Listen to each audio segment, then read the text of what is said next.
अब देखिए बच्चों, साकेत के बाद आपको गीत पढ़ना है, मैथिली शरण गुप्त द्वारा लिखित गीत, जिसमें उर्मिला, विरहिणी उर्मिला की भावनाओं को व्यक्त किया गया है। जब प्रभु श्री राम जो है 14 वर्षों के लिए वनवास, है ना, वन चले जाते हैं, तो साथ में लक्ष्मण भी जाते हैं। और राम के साथ तो सीता होती है, लेकिन उर्मिला जो है, लक्ष्मण की जो पत्नी उर्मिला है, वह उनसे 14 वर्षों के लिए अलग हो जाती है। और उसका जो दुख होता है, ऐसा जो है वो 14 वर्षों के लिए जो अपने पति का जो वियोग है वह सहन करती है और इतने कष्ट झेलती है। उसका जो असहनीय दुख है, जो विरह है, वह उर्मिला के लिए तो असह्य है ही, और कवि का हृदय भी द्रवित हो उठता है। और वे गीत के रूप में लिखते हैं कि निरख सखी ये खंजन आए, फेरे उन मेरी रंजन ने, नयन इधर मन भाए, फैला उनके तन का आतप, मन से सर सरसाए।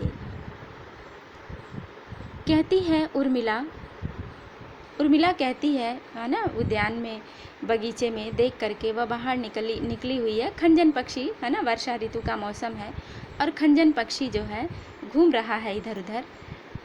और जैसे जैसे ऋतु परिवर्तित होता है, इसमें वर्णन किया है कवि ने कि जैसे जैसे ऋतु परिवर्तित होता है वैसे वैसे उर्मिला का विरह भी जो है मौसम के साथ परिवर्तित हो जाता है। तो अभी वर्षा ऋतु में जब बाहर निकलती है, महलों से बाहर निकलती है उद्यान में, बगीचे में उर्मिला, तो अपनी सखी को संबोधित करती हुई कहती है कि निरख सखी, निरख मतलब देखो, हे सखी देखो, ये खंजन आए, ये खंजन पक्षी आए हैं, आ गए, फेरे उन मेरी रंजन ने, नयन इधर मन भाए। हमको लगता है कि मेरे रंजन ने, मेरे पति लक्ष्मण ने, मेरे प्रिय ने अपने नेत्रों को इधर फेरा है, मतलब इस ओर जहाँ हम हैं, इस दिशा में, इस ओर अपने नेत्रों को घुमाया है, तभी तो ये खंजन पक्षी आए हैं। ये खंजन पक्षी को किससे जोड़ रही है, किनके नेत्रों से जोड़ रही है? क्यों? क्योंकि लक्ष्मण के नेत्र किसकी भांति हैं? खंजन पक्षी की भांति हैं। तो इधर मन भाए, इसीलिए यह मन को भाने वाला जो खंजन पक्षी है ना, उनके नेत्रों के समान ही है। और वो हमको लगता है कि मेरे प्रिय ने अपने नेत्रों को इधर फेरा है और ये खंजन पक्षी यहाँ आ गए।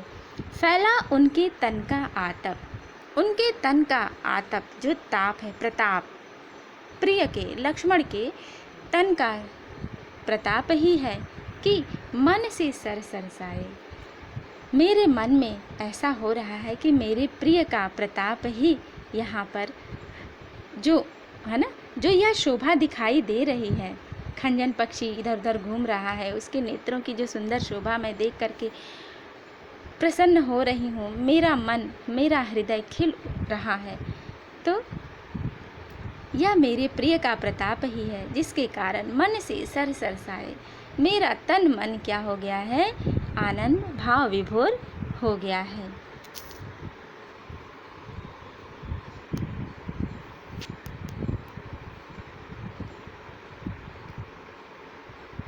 घूमे वे इस ओर वहाँ, ये हंस यहाँ उड़ छाए, करके ध्यान आज इस जन का, निश्चय वे मुस्काए, फूल उठे हैं कमल अधर से, यह बंधुक सुहाए, स्वागत स्वागत शरद भाग्य से, मैंने दर्शन पाए, नभने मोती वारे, लो ये अश्रु अर्घ्य भर लाए।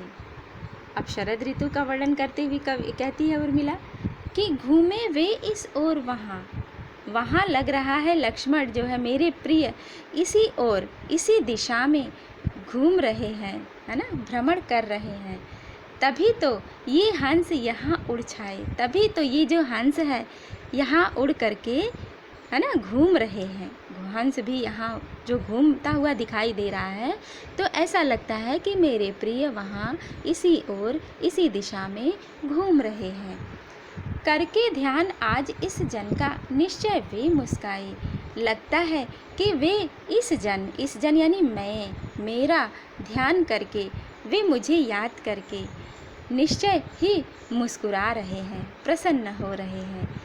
तभी तो फूल उठे हैं कमल, ये कमल जो है तभी प्रफुल्लित है। ये कमल जो खिला हुआ दिखाई दे रहा है, मेरा ध्यान करके मेरे प्रिय अवश्य मुस्कुरा रहे हैं, प्रसन्न हो रहे हैं। अधर से यह बंदूक सुखाए, मेरे लाल उनके लाल अधरों से, अधर के समान उपमा अलंकार, अधर से लक्ष्मण के अधरों के समान। यह बंदूक पुष्प जो लाल लाल खिला होता है, बंदूक पुष्प का पौधा होता है ना, लाल लाल बंदूक खिला हुआ जो दिखाई दे रहा है। उर्मिला कह रही है कि मेरे प्रिय के लाल अधरों के समान ही सुशोभित हो रहा है।